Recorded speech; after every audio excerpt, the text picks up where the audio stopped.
Hello everyone, welcome back for another episode of the Halftime Pie. Joining me here at Tolly Towers, we've got Mr. Paul Savage and Dan Tyson. How are you, lads? Yeah, not too bad. Not too bad. Good. Busy week. Good. Yep. Yeah. Busy week in the world of football and in life in general, I guess. It never stops. It never does. Non-stop fun. And we didn't think we'd be back, but we are. Third For another episode. third. People said it couldn't Yeah. be done. And to those people, I say, fuck off. We're not going anywhere, and we're just proving people wrong by the week. So We're having fun doing it as well. I know we are. I don't care if anyone else is, but and I don't want to start Shaggy, off. you can't say that. You can't be that negative. It's not if people want to put negativity out there, we're going to give it back. And I don't really want to start off on a negative, but just to address the elephant in the room, after the numerous bits of feedback and protests across the country, we're just here to say we're not going anywhere. And in fact, our mystery benefactor, Mr. Bod Toller, as Savage kindly leaked, has given us the vote of confidence. So, yeah, what I'd like to do, lads, I'd just like to read a few notes from our boss around our current situation. So this comes from directly from the top, so you can take this as gospel. And Bod says, I hope this message finds you well. I wanted to take this moment to address the recent rumours circulating about the possibility of the host replacement on the Halftime Pie podcast. I want you to know these rumours are completely unfounded, and as the owner of the podcast, I have the utmost confidence in their abilities, dedication, and unique chemistry as hosts. You hear that? Their unique contributions to the success and popularity of the podcast are invaluable, and I have no intention of making any changes to our hosting lineup. As we continue to grow and evolve, please rest assured that they have my full support and confidence. I'm excited about the future of the Halftime Pie podcast, and I'm committed to working together with them to elevate our show. Thank you for your continued dedication and contributions to the podcast, and I'll look forward to many more exciting episodes ahead. Sincerely yours, Bod Toller. So, hopefully we can put that to bed now. I'm reassured. Does that mean I'm off the transfer list now? I know on episode 1 way back, I was on the transfer list, it seemed. It depends. Are you going to put yourself back on there? I had no choice, I thought, in the first one. I was getting forced into it. I think I was forced into I was backed into a corner by my co-hosts, and Bod Tolley just kind of latched onto that, and I think it was a bit of a setup, if I'm going to be honest with you. I'm sorry. I'm not trying to antagonise you. We've got to put on a united front here. We are brothers from other mothers. We're dedicated to this podcast, and we are going to argue like family do. But we always seem to end up coming back together. I think partially due to the fact that you can't find somewhere else. Oh.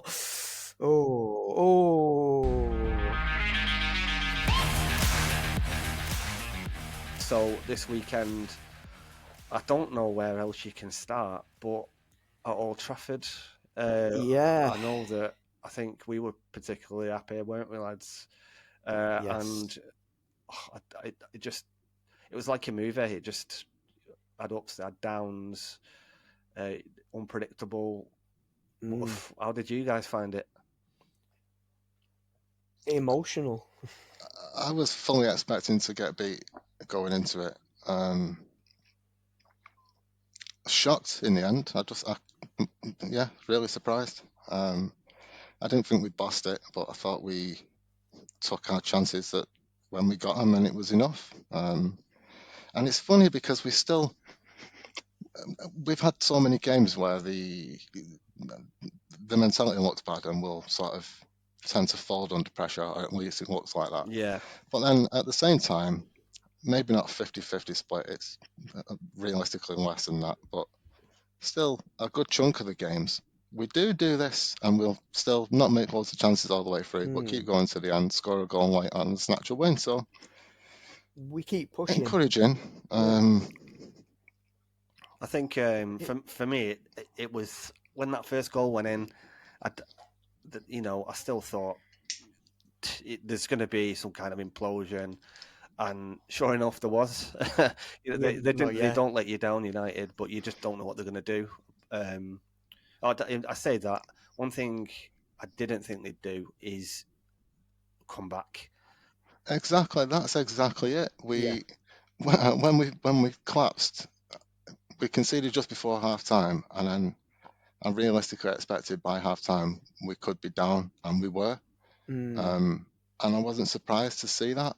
I was more surprised that when we came back out, we'd not just give up and did carry on and got back in it. That's it. We usually do collapse right near. Well, we have a good start, and then we just seem to go downhill, and then it gets worse and worse. And we saw that in I'd say the City game.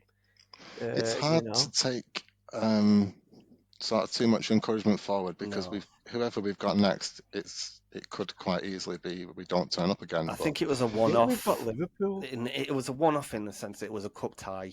If that's a league game, that result doesn't happen just for the fact that you've got extra time, and I think Liverpool approach that more different in a league game. It's Liverpool's mentality in that game was surprising. How open they were when they were chasing the game in extra time, and they just seemed to lack composure. And fair play to Ten Hag, he threw everything at it. Do you think Liverpool got a bit complacent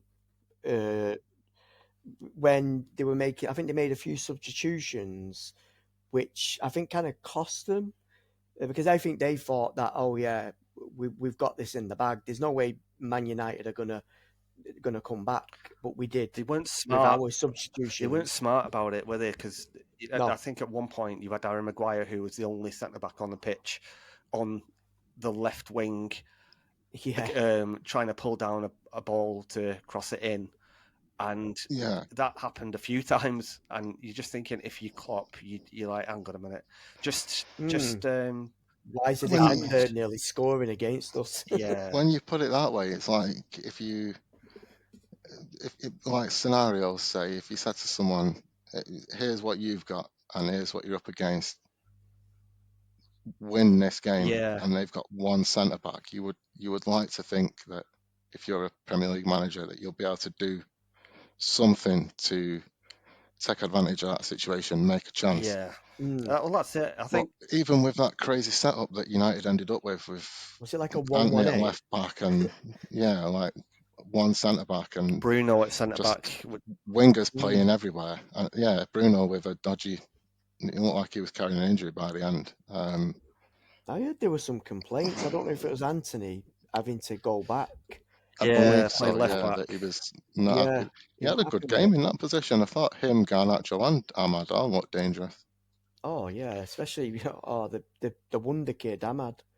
What more can you say? For that goal then, like, because for Liverpool to end up in that position where it's 2-on-1, that's pretty unforgivable, isn't it?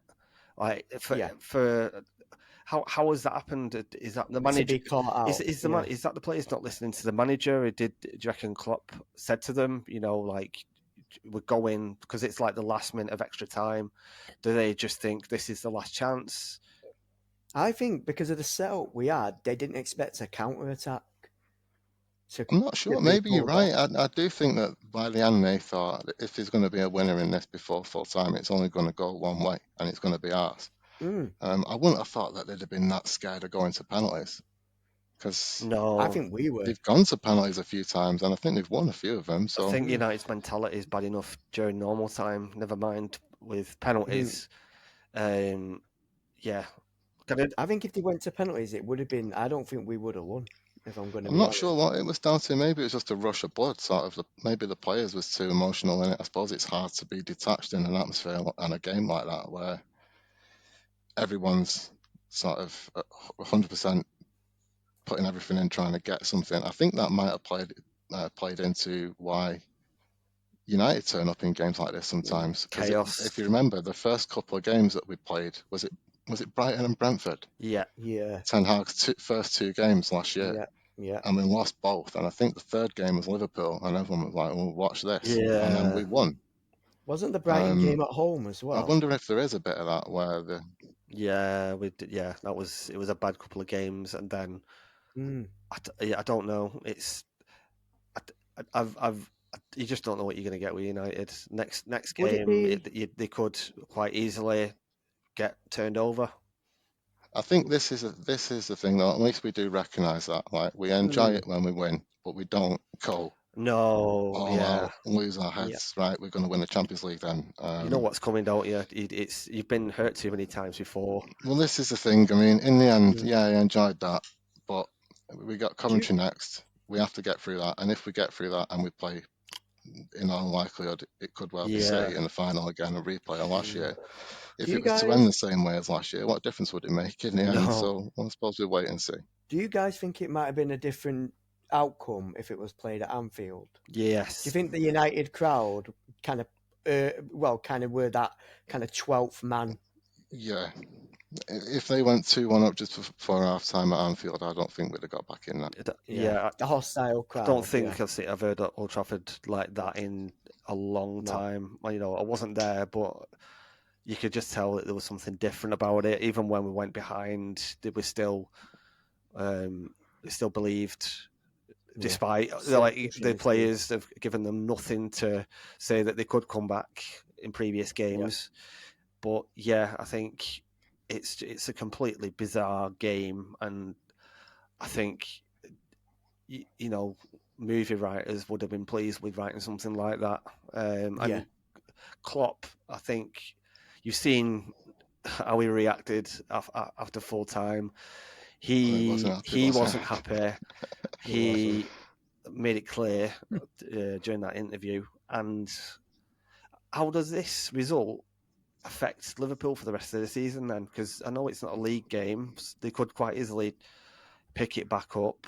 But for me, I think I'm not. I wasn't convinced that they would be in like the running towards the end of the season anyway.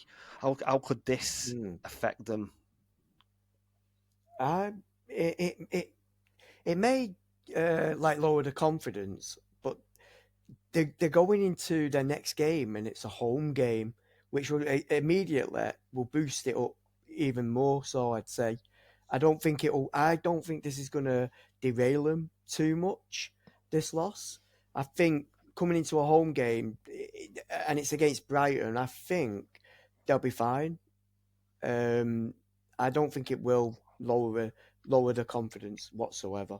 I think it's possible. I mean, at the moment, it's hard to say, isn't it? At the end of the season, you could look back and say this is where it changed, but I sort of agree with Savage. It could be this started the wobble, but I wouldn't be at all surprised to see this as a blip. Everyone had a bad day, whatever, was angry afterwards and annoyed when they did the interviews, and then by the time the next game comes around, everything's back to normal and they win it easily. But if it was to go the other way, Brighton, who've been on a little bit patchy form, got a result there, then you could see it being sort of another crack in the sort of armour for this season, and that might be, I don't know, maybe it could be important, but at the moment I just think that it'll be a blip and they'll go back to getting I think the game that steady will results afterwards. I think the game that will probably be a blip.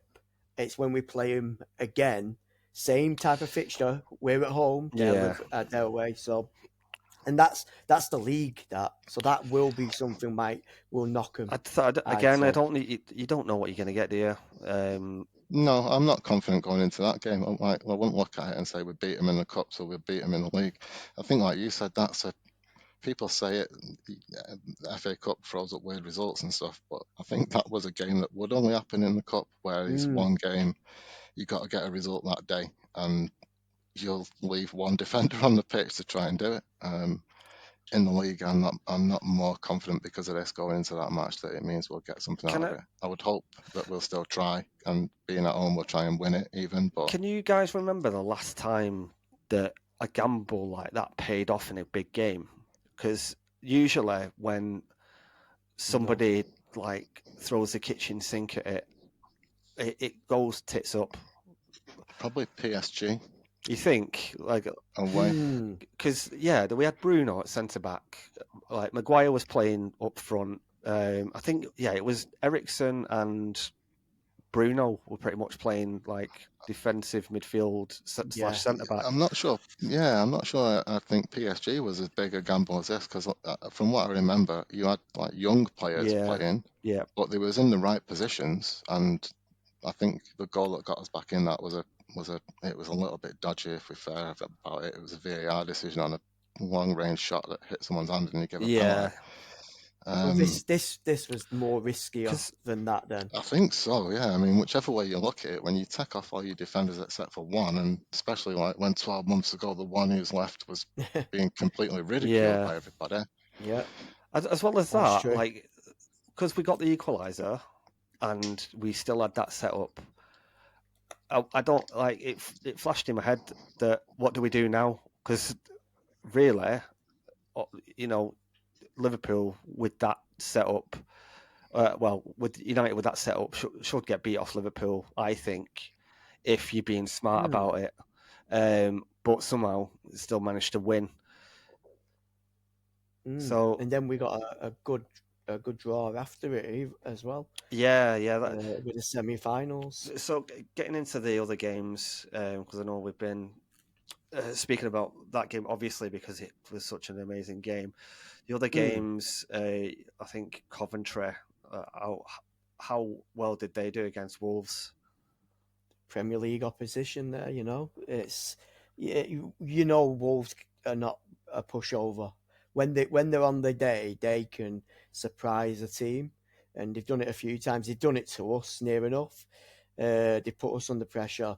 I think it's a massive result for Coventry, the only non-Premier League team in the competition now.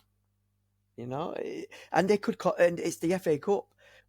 I've seen on Twitter, X, Twitter, whatever it is called, that everyone's saying, "Oh, it's an easy game, pretty much. Oh, it's a pushover. We're guaranteed a final spot." But we can say that, but it's not always the case, especially in an FA Cup game. It's not, and it's weird that Mark Robbins is the manager as well. That's a nice little connection. Although, same thing again. Like at the moment, it's a nice connection, and it would be if we end up going through and winning it. Like, we played against his team on the way to picking up a trophy. But if we get knocked out by them, it won't have any sort of sentimental or nostalgic value to it at all. It'll just be disappointment. So good for him to get this far, but I hope he doesn't go any further. I've got to say, I think without being arrogant, I'm pretty confident. Big game at Wembley against a lower opposition. You should be getting through that.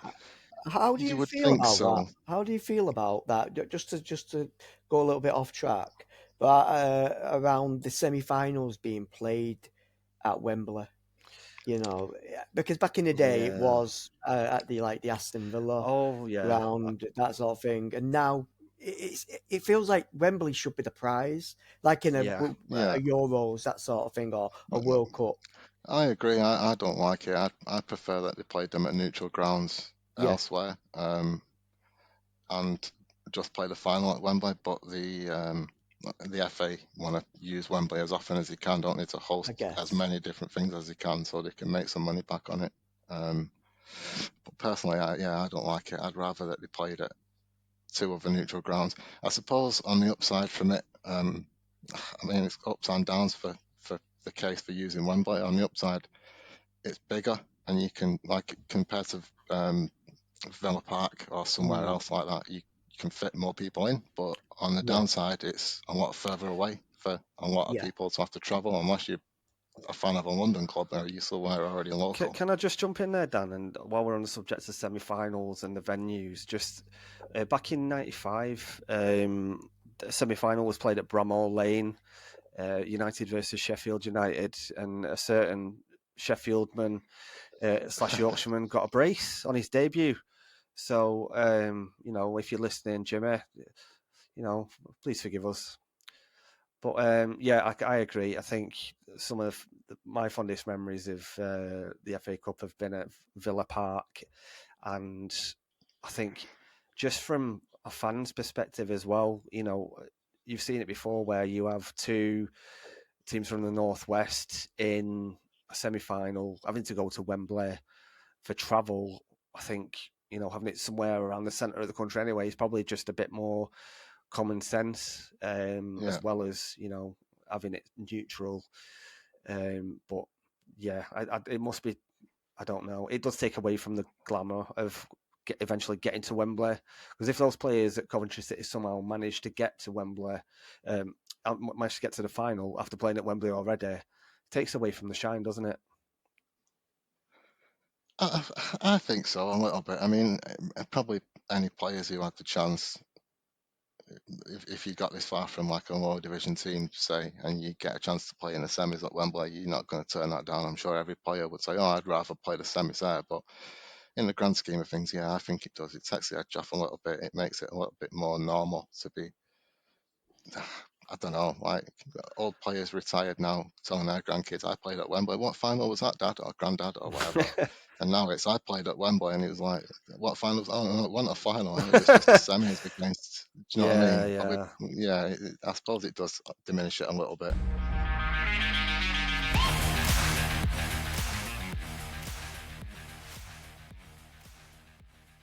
Let's get an update on TJ, because we know he's been hard at work. That's right. He's still over there in Papua New Guinea, scouting ahead of the upcoming season. This week he's been checking in with the Port Moresby Strikers, watching their pre-season training progress. He did get in touch about a couple of players in particular who've stood out to him, both forwards. One called Matthew David, who he said looks an exciting player, and a bit of a younger prospect, plays on the left wing, low centre of gravity, and looks tricky. Randall Passam, both from Papua New Guinea, playing in the home league. Keep an eye out for them moving into the season to see how they start and hopefully kick on well. Nice. Have you got any interesting stats about Mr. Passam? Has TJ given us any information? Only that he's an exciting looking left winger. He's 23 and he's got his 24th birthday coming up next month. Happy birthday in advance.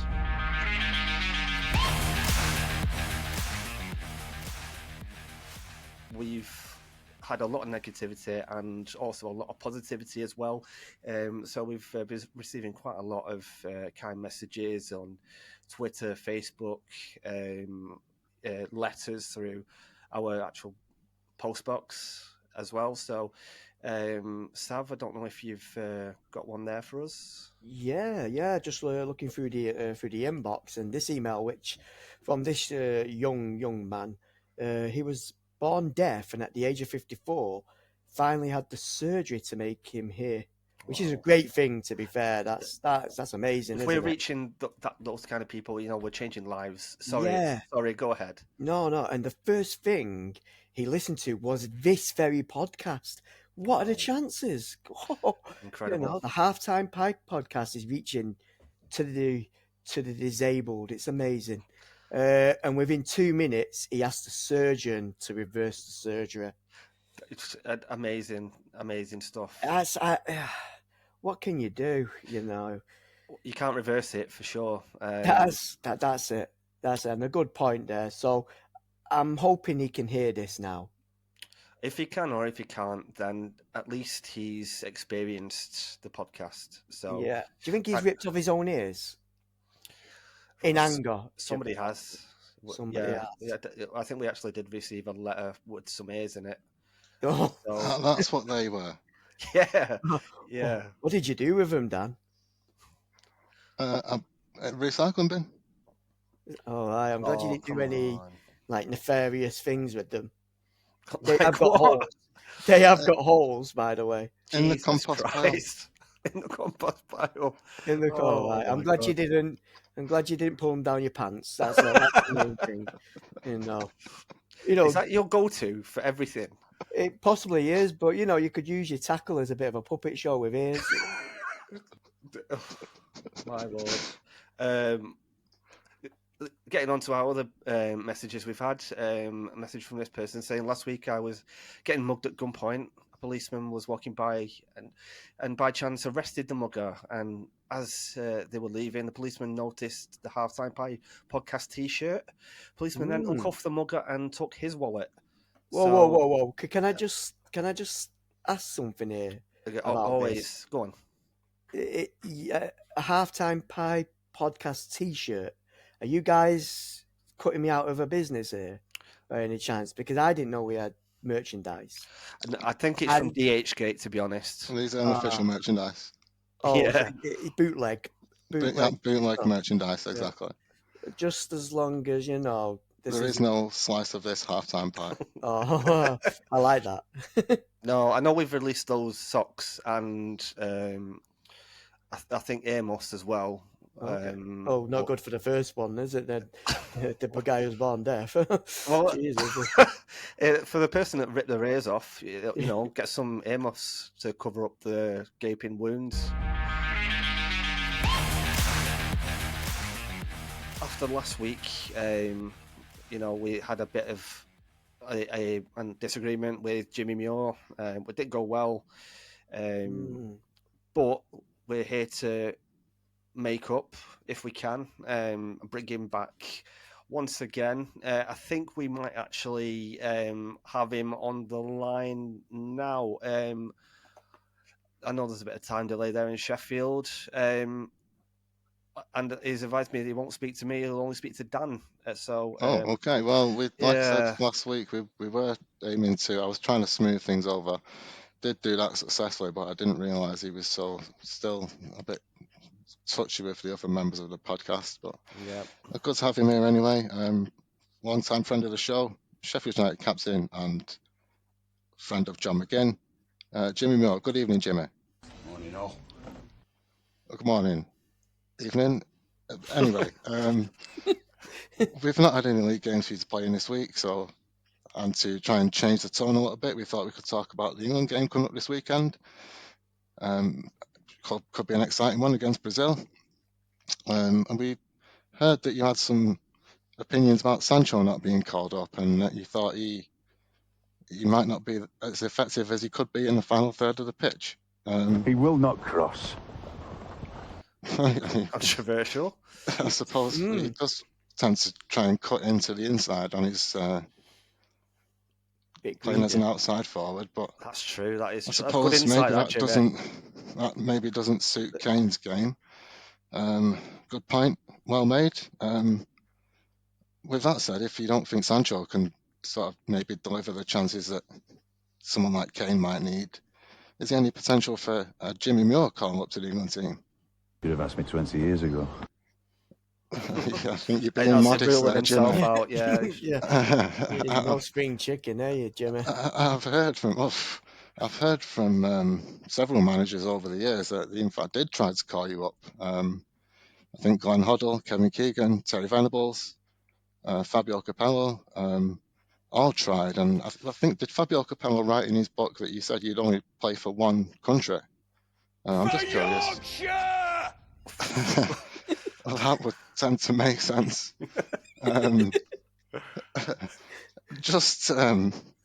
Strangely, we had a sort of a discussion about this in the week, and not to antagonise you, but Savage did point out that Yorkshire's not a country. Oh no! Yeah, Any man comes between me and that bastard. Whoa, Jimmy! He's hung up. He's gone. But what? I'm pointing facts. If Jimmy can't handle the truth, maybe he's a temperamental man. This is how quickly things go off the rails. Now I've got another week on the hands of trying to smooth things over. Yeah. In time for the next podcast, but again, he's been recovering from an injury. Thankfully, he's recovered from that now. But unfortunately, he has picked up another one. So we don't know if No. he'll be back for the next game. It's a real unfortunate one. This he slipped on a boat and landed on the anchor. So Easy we're done. waiting for scans to see how long he'll be out. But fingers crossed it won't be too long, and fingers crossed we can get him back on next week.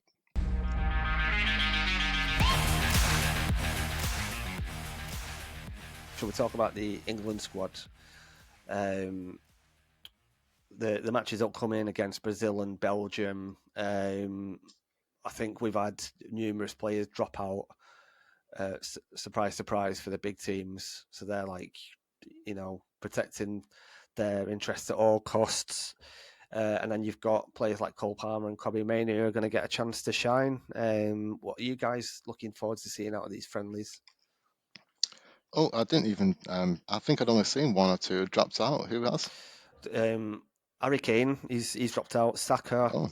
Oh, That's it off the top of my Saka I head. had seen. Yeah. I didn't realise Kane had. That might give someone else a chance. Like I said before, I don't think that Southgate likes to be too adventurous even in friendly fixtures. So if some of them are enforced absences, that might make him change it up a little bit. But I think you could afford to be now, change it around a little bit and give some of the other players a chance before we get into a tournament. Yeah. Give Kobbie a chance in the middle, maybe. Yes. I think that he's, now's the perfect time to trial him in a certain position. There's loads of things flying around about Rice, Bellingham, Mainoo being the perfect midfield three. Obviously you've got Foden in there, but I think it's about balance. And I think us being United fans, we probably are a bit biased, but looking at him, I think he looks ready for it. He looks like he could be something that we're missing already.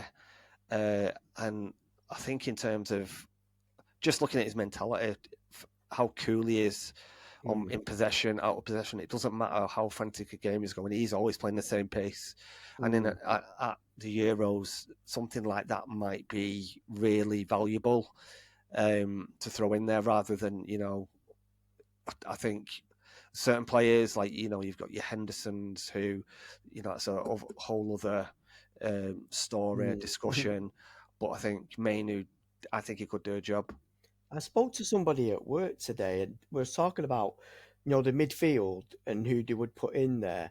And a surprising name, it surprised me anyway when he mentioned this person. But he Was it James Milner?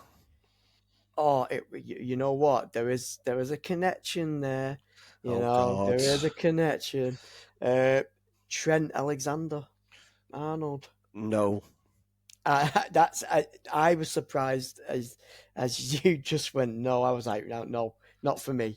Two questions. First one, was he a Liverpool fan? No, he's a Stoke fan. And the second one, was he on crack? I'll get back to you on that one. I'm thinking the crack option is the correct one. You could see the argument for it, I think, but I don't think that he'd fit with England's setup because if he was going to play in midfield, he'd be one of those three, and I think he'd be better off playing him as a wider player. Like if he was going to play wing backs, or if he was someone playing a 4-4-2, if anyone still does these days, you could use him as a wide midfielder in that. But I don't think you'd use him as your left wing player. I think it was more in the middle. Left side midfield, but I don't think you'd use him as the left side of a midfield three these days. Well, I can't remember the right side player, but he did have Trent on the left, in the middle Declan Rice. It could have been Bellingham. It could have been Bellingham on that right. But then you had your wingers, so it was mainly a central kind of role, I guess, with the wingers at the side. But I don't know how I could feel about that. I don't know. I wouldn't choose to do it. Can I just say about that Trent? I think so. Probably, anyone listening who are Liverpool fans are probably going to go in on me here, but I think this idea of him like eventually becoming a midfielder, I don't think it'll work out just for the positional side of things. I think his passing's amazing. You've seen what he can do, pinging a ball 50 yards, Oh, yeah. straight onto a person, the amount of whip he gets on a ball when he crosses it. But I think in midfield, you need to have that positional awareness. And you've seen it when he's at right back. You know, he does go wandering sometimes, and you can't get away with that in midfield. No. Otherwise, you're being a bit of a passenger. I think you saw that at United with like Pogba being carried through certain games. So I think, for me, you keep Trent out of that midfield. Yeah, I don't think he suits that. I know it's not the same situation, because it's not like he's getting old or he's losing his pace or whatever, so he needs to change his role. But there has been other players that have done that, like Pirlo. He was never dead quick, but as he got older, he moved further and further back, and they end up playing like a quarterback position where you can ping a pass to a winger from 60 yards away. And his passes, wow. But he's got the mind to. He doesn't need to sprint anywhere. He'll just jog 5 yards, and he'll be in the right place when the ball comes. Yeah. And I don't think that you could say the same with Trent. I think with the top midfielders, you look at them those types of players have the head on a swivel. They've got like a sixth sense about them when they receive the ball. They don't seem to need to look. They already know where the players are when the ball is with them, and they don't need to have that great amount of pace. So like your Rodris, your Carricks, your Xabi Alonso's, it's just they utilise their brain more than their athleticism. Yeah, they've got tactical awareness. They know where players are. They could ping the ball into that space, knowing that player's going to go there, because they know they've done it in training. They must have, and it's just a perfect midfield general, I'd say. That's what I mean. That's why I could see the argument for Trent in a wide position, because he's got a good delivery and he can play a pass. But I don't know if how much further forward. I think he's naturally seems to be a wing back. Like if he had a back three and he was outside someone, it'd be perfect. But then that changes Liverpool's approach completely, doesn't it? It does. That's what I mean. It doesn't suit their setup. But in another team that played that way, I think he'd be perfect for it. Do you think that if in some sort of mad world, if Klopp was staying on and he was thinking of long term, that right back might be a position that he looks to upgrade, so to speak, controversial, or say if a right back became available that is defensively sound and great going forward, would Trent's place be under threat? I'd say so. If there's a proven right back out there, I think it would be under threat. I think if that was something to consider, a new player coming in, then Trent would have to fight for his place. It could be. I think before they get that far down, they'd have a lot of other places to address in the squad, just because of people's ages. In the longer term, maybe. I don't know. I don't know whether he would want to change it up all that much, because the sort of the high energy style that he likes and sort of getting up and down the pitch. I wonder, would he be that bothered to sacrifice a little bit of positional sense or awareness for the sort of the work rate and pressing and stuff that you get instead? I don't know. I'm not that sure that he'd be high up on the list to be replaced, and with him being local and a fan favourite, I think that might work in his favour too. I think in the England setup, he could be replaced. You got Kieran Trippier. He's very good at right back. I think he could easily take over from Trent at the international level. It's a funny thing, isn't it? Because we've got different. I mean, the England squad have got obviously different players who play the same position, but in wildly different ways, like Wan-Bissaka and Trippier, or other fullbacks. They night and day different from each other. So I think it's going to depend on the system, who's there, what system you're looking to do, who else you've got, and then or what you've already got and what you can work around that. And if he could bring go for the best fit. If he could bring a squad of like 40 players to the Euros, and he could have like 5 different right backs for different jobs, you know what I mean? Like, so Yeah. say like if we've got a game against somebody who's I'd say like France with Mbappe, you've got Wan-Bissaka like going down that side. You know, and I think he's played him before, and I'm not going to say he's pocketed him because he didn't, but he had a very good game against him. Similar with, I don't know, with Trent, if you've got a game where you need to break the lines, he could do that job. And I think Walker's just like, he's really good at everything. So, yeah, Of like you course, said, Walker. yeah. I think anyone, I think Walker's going to be the one that's that takes over. anyone's going to have to look at dislodging because he's sort of the most well-rounded, I guess. He's fast, he gets back, puts people under pressure, he gets forward and gets in the right positions to make chances or space for people. But He might not have the delivery exactly. Like I say, everything's compromised, but here's one thing about Liverpool, and with the manager change coming up, how do we know that Trent will be favoured for the new manager, whoever that may be? You know, these type of things change when you get a new personnel in. Things then change. I think it's pretty much nailed. He's going to start just because he's like you said, Danny's a homegrown lad. He's probably a big character in the changing room. Yeah, definitely. Yeah, I think I don't know. Like a new manager might come in and Trent might just become like completely unbelievable, complete fullback. You don't know.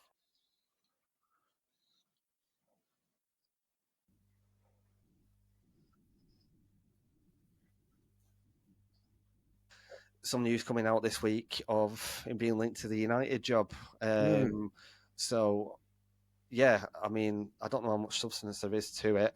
I think that there are names being thrown around there. I think a couple of reliable sources have raised this that Jim Ratcliffe likes him. What do you guys think to that? I'm not encouraged by that. I would hope that that's just paper talk. Yeah. I would hope so. I mean, I think we spoke about Southgate to a degree last time, and although people have thrown the same accusation at Ten Hag, show me a game that he shouldn't, that he's not supposed to have won, that he's won, that he's done something clever in or whatever. Yeah. Maybe you could do with this Liverpool game at the weekend. Now, in fact, you could argue that with, like I say, the first Liverpool game, that was his third game in charge. But I think you can sort of levy that argument against Southgate. Which game in a tournament should we have lost in, and did he get a result in? And yeah, it's about overperforming or underperforming for England, and I know he's got us to a final, a semi. I think he's underperformed, which is might be being harsh, but if you look at the way we went out or lost both the games, like against Croatia and Italy, a bit of naivety in both of them, I'd say. Never really got control of either game, and still, I think there's question marks about how open or defensive we are with all this attacking talent. I agree. Like, not to be sort of have inflated expectations, because I genuinely don't. I've not gone into tournaments thinking, oh, England are definitely going to win this, they're going to walk it. Never, like I said, World Cup '98, I thought England might win this, and then after that, every single one, I thought we've not got a chance until they started getting far in the tournaments. Even then, I thought they're not going to do it. I've been burnt too many times before. Started getting closer, got to a final, and then even after that, you've got to say good work, well done. I didn't expect it to happen, but once it's happened and you look back at what did happen, why did we end up getting knocked out of that? I do think it was a bit underwhelming in the end. I think it wasn't unrealistic to think they could have probably done more. If you fast forward to this tournament coming up, do you think we're probably the strongest team in the tournament? Arguably, yeah. I think looking at that Squad-wise, yeah, I agree. Looking at that group of players, I mean, you've got all sorts, haven't you? Like you've got your established stars like Kane and I think Saka. You look throughout that team. You've got youth Mainu, Bellingham, who's on fire, who's been the best player for Real Madrid this season. I think. Yeah. So I think we're I pretty think he's stacked. got a realistic chance of being in a Ballon d'Or conversation at the end of the year, just from his stats alone. Even if you've not even watched him play, I know, Jesus. I think he's going to be in the conversation. But then defensively, with Pep managing some of the players in defence like Kyle Walker and John Stones, that just adds more to our more to those players and gives us a bit of more of an edge over some teams. I think it probably does help because when it comes down to a occasion in a game where they are under pressure, I know that Southgate's not telling them do what Pep says. You know what I mean? Let's play tiki-taka around these guys. Oh yeah. But they've been under that circumstance before. They're not going to panic and go, "Oh, shit, this guy's marking me. What do I do?" Yeah. They at least have got a bit of composure. They can do that, and whatever system they get put in, I think that the experience that they've got from playing in the club teams must help, just in terms of, as well, just in terms of belief. Because when we've been in tournaments before, a lot of the squad hadn't been players who've won stuff. Like, I don't know how else you can put it.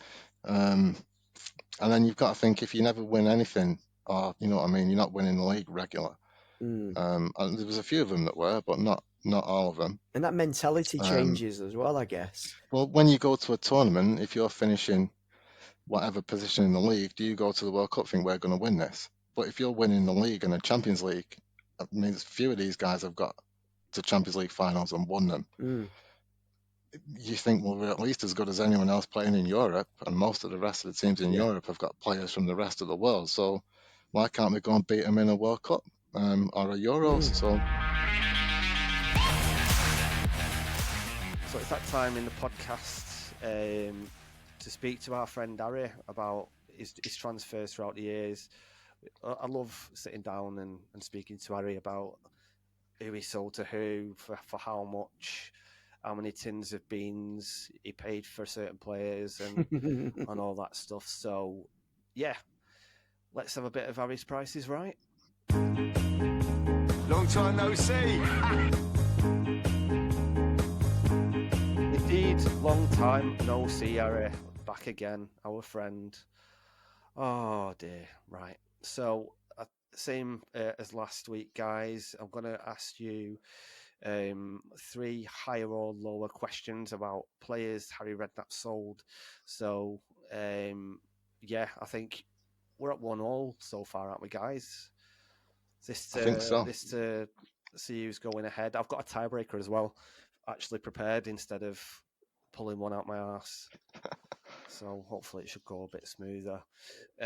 Same as last time as well. So if you do get the correct choice, then I will let you know by saying Nico Crancho, what a player you were, Nico. Great ability. He loves talking about that, Nico Crancho. And also, if you get it wrong and you piss him off, he'll tell you straight up to fuck off.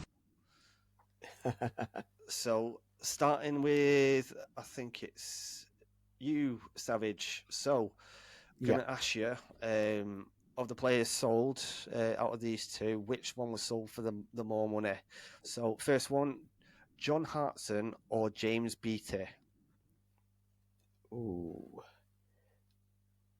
I'm going to go John Hartson for this. Going to go John Hartson. See if you're right. Nico Crancho, what a player you were, Nico. Great ability. Oh, yeah. Good start. That's a really good start, that. So John Hartson was sold for 11.2 million. Beattie sold for 9. Next one. So we got Battle of the Jamies. And actually looking at this, he sold his own son. I was just going to ask about I this. know, yeah. I was thinking the same. I was thinking, all right, look at this. He child trafficked his own kids to another. Oh, my days. Oh, well. Do you know what? Like, that's management for you. Difficult decisions. Yeah. So, out of Jamie O'Hara and Jamie Redknapp, who was sold for more? Ooh. He must have sold Jamie to Liverpool, or was it vice versa? I don't know. You tell me. I'm gonna go Jamie O'Hara. Going Jamie O'Hara. Okay. Harry? Nico Crancho, what a player you were, Nico. Great ability. Great ability Yes, indeed from great you ability. there, Savage. Nice one. Jamie O'Hara sold for 3.7 million. Jamie Redknapp for a measly 750 grand. Oh, that's salt in the wounds. There you go. Yeah. That's brilliant. He's never forgiven him as well. No. You need to give me more than that. Jamie O'Hara's 3.5 times the player my son was. And I bet he reminds him every single birthday as well. Do you remember, Dad, when you sold me for peanuts? Got it tattooed on him somewhere. Final one for you, Savage. Yep. Tony Cottee or Adele Tarapt? Tarapt. Going with Tarapt. Is that right? Nico Crancho, what a player you were, Nico. Great ability. That's 3 out of 3 for Savage. Really good work. The pressure's on now. If I had a sound effect saying perfect from the fighter, I'd play it, but I don't. Perfect. Perfect. So that was a good one. That was a good impression, to be fair. Thank you very much. Well, we'll see if we can get that for you now, Dan. So no pressure, but yeah, you've got to be perfect here to push it to a tie break. So, first one for you, Stan Lazaridis or Sean Derry? I think it's a guess, but I'm going to go for Stan Lazaridis. You're going for Big Stan. Let's see if you're right. Nico Crancho, what a player you were, Nico. Great ability. Well done. You're keeping it alive. Stan, the man, was sold for 2.2 million. Sean Derry for just under Jamie Redknapp's price of 600k. Right, this one, I think it's a bit more recent. Darren Bent, not Brent. That's David Brent's brother. Darren Bent or Loic Ramey? For some reason, I think Darren Bent left for quite a lot of money, so I'm going to say Darren Bent. Okay, let's see if you're right. Fuck off. Oh. I wonder if he was bought for quite a lot of money. You have offended the Redknapp. Was this his time at Tottenham? I think it was his time at Portsmouth. Oh, Portsmouth. It's always Portsmouth. So, always. He did a ridiculous amount of business at Portsmouth, didn't he? Darren Bent was sold for 11.8. Ramey was sold for 13.2 million. Trying to track these, just looking at the player names and trying to track them through how Redknapp's career is like around the world in 80 days. I don't know where the next stop is. Which club was this at on that one? And some of them might have been for 2 or 3. I can imagine you like in a darkened room, like in those detective programs where they've got pieces of string and photographs on a wall, and you're just ripping your hair out. So this one's just for fun now because the pressure's already off. Savage's lead is unassailable. It's not for fun. No, we're not having fun. Oh well, no. I think that last one's brilliant though.